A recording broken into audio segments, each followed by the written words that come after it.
Voici la partie 3 de notre série sur les révélations et les secrets anciens cachés dans les cheveux. Chez les femmes juives, une règle domine. Après le mariage, elles doivent couvrir leurs cheveux. Seul leur mari peut les voir.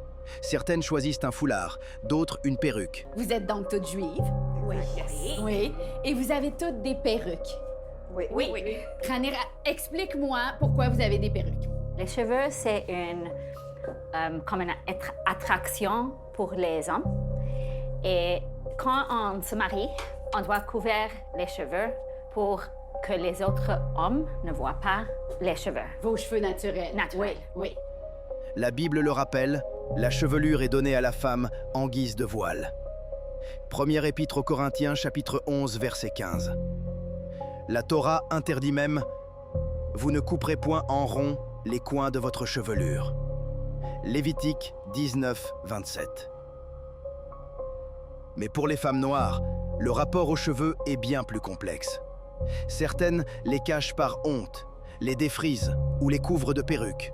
D'autres utilisent la perruque comme levier social, pour obtenir un poste, éviter les jugements ou simplement passer inaperçus. Et puis il y a celles qui en font un choix esthétique, mais qui célèbrent aussi leurs cheveux afro, avec bijoux, étoffes, soie et coiffures créatives. Cette histoire plonge dans les cicatrices de l'esclavage. À leur arrivée dans les colonies, on rasait les cheveux des femmes noires pour les humilier.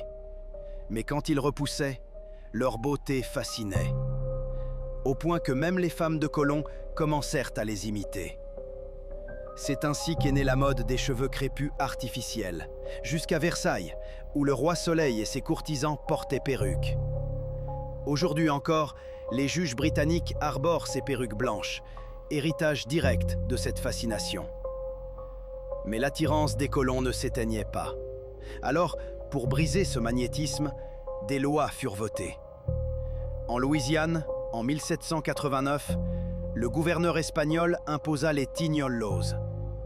Les femmes noires furent forcées de couvrir leurs cheveux d'un foulard appelé tignon, pour réduire leur séduction et marquer leur infériorité sociale. Mais au lieu d'éteindre leur éclat, ces femmes transformèrent la contrainte en art. Elles rivalisèrent d'élégance, utilisant des tissus précieux, des couleurs vives, et firent du tignon un symbole de beauté et de résistance. Aujourd'hui encore, la perruque est ambivalente. Masque de honte pour certaines, passeport social pour d'autres, simple choix esthétique pour beaucoup. Mais derrière ce marché mondial se cache une vérité troublante. Certains cheveux proviennent de temples indiens, coupés après des rituels religieux. D'autres, de cérémonies d'exorcisme, où l'on croit que les mauvais esprits restent enfermés dans la chevelure. Ces mèches circulent ensuite, revendues comme de simples perruques. Dans la prochaine vidéo, nous parlerons de ces mèches maudites, de pourquoi il ne faut jamais laisser un inconnu toucher vos cheveux ou votre crâne, et des liens étranges entre le peuple juif et le peuple noir. Je ne peux pas tout vous dire ici.